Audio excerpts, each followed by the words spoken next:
But the organization I work for now hired me out of graduate school because I guess of my journalism background too. They were about to create this magazine, so I went to work for TCG in 1982, before probably some of you were born. And on their agenda was creating this magazine. So I got to participate in the creation of American Theatre and have been its editor ever since. American Theatre has a tiny little staff. Up until this year, there were just 4 of us. Now there are 5. We have a new editorial assistant, thank the Lord. But for a fat monthly magazine like this, nobody does it with 5 people. Nobody does this. At the time, in the early 80s, there was no national theater magazine, amazingly enough. There were 2 magazines about dance. There were plenty of visual arts magazines, but the last regular monthly magazine devoted to the theater had been the old Theatre Arts magazine that faded in the late 60s, I think, don't you think? And the reason for that was really the regional theater movement. Before the 60s and 70s, theater was, I always like to say, it was centrifugal. Theater was in New York in America, and it spread out across the country, spinning out like this in touring shows and what theater there was across the country happened because it came out of New York, and even community theaters and the local theater, the little theater movement and so forth, they did things that were done in New York and verified in New York. Today, 25 years later, that's completely turned around. Theater doesn't start in New York anymore. It starts all across America in this network of regional theaters that has grown up. The organization I work for, Theater Communications Group, is the professional organization for this nonprofit theater all across America. So it represents all the professional theater there is, except university theater and the commercial theater. Now, just as our whole country is sort of xenophobic and closed off, or has been for the past decade or so, the theater is too. And we haven't been reaching out in the way that we have been in years past to artists like Peter Brook or Manouche Keane in France. World artists have been closed out of the American theater, a great deal. Lepage as well, the Canadian guy I was mentioning. And I think that's, we're having a Rumsfeld-free week. Maybe we'll be reaching out to the world again,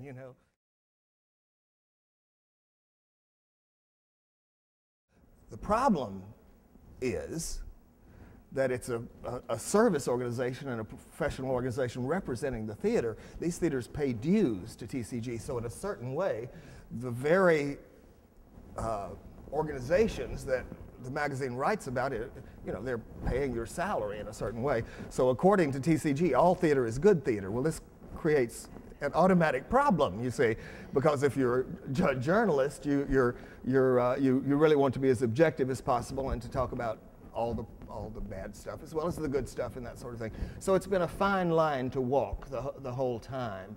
It would be a different matter if this publication were published independently of, but it's not really exact. It's all part of the theater establishment. So this is a problem that we have struggled with mightily over the years, and especially when you're in a job like Steve was, writing reports about the government's response to the arts, a really tough and touchy matter.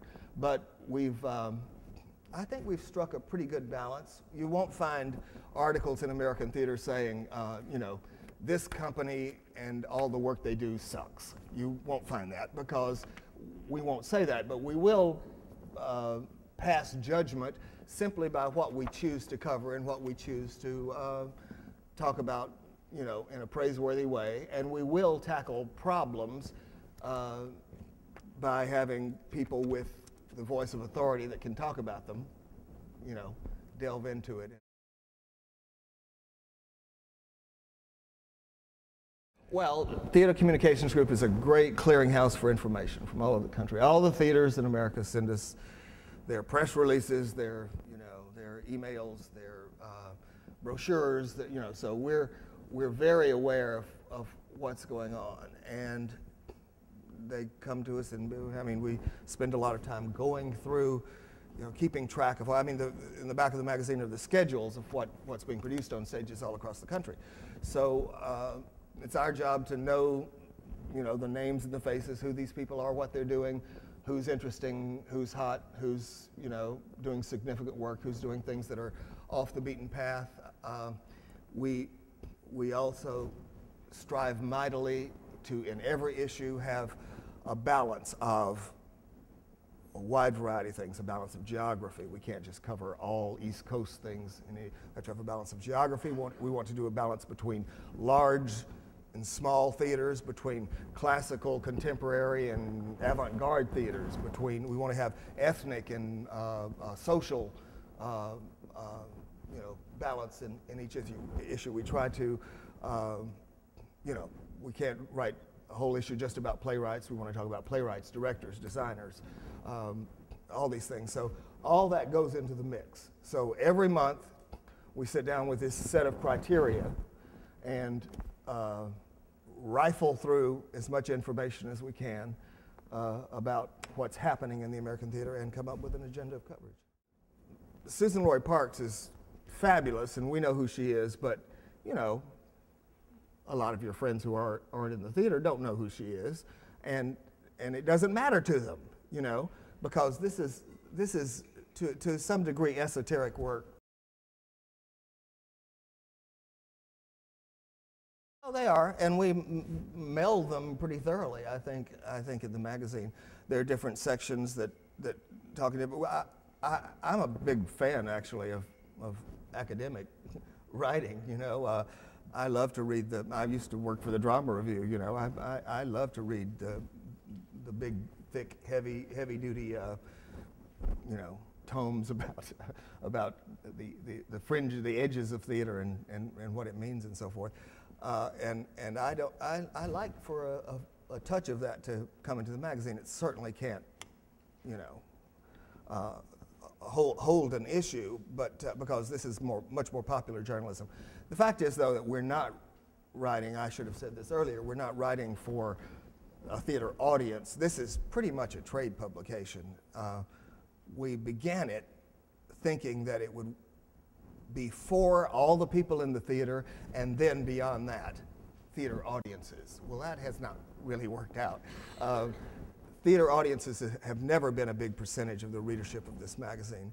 Theater is just, if this were different time, if this were 1972, it might be different, when theater was sort of more at the center of the culture.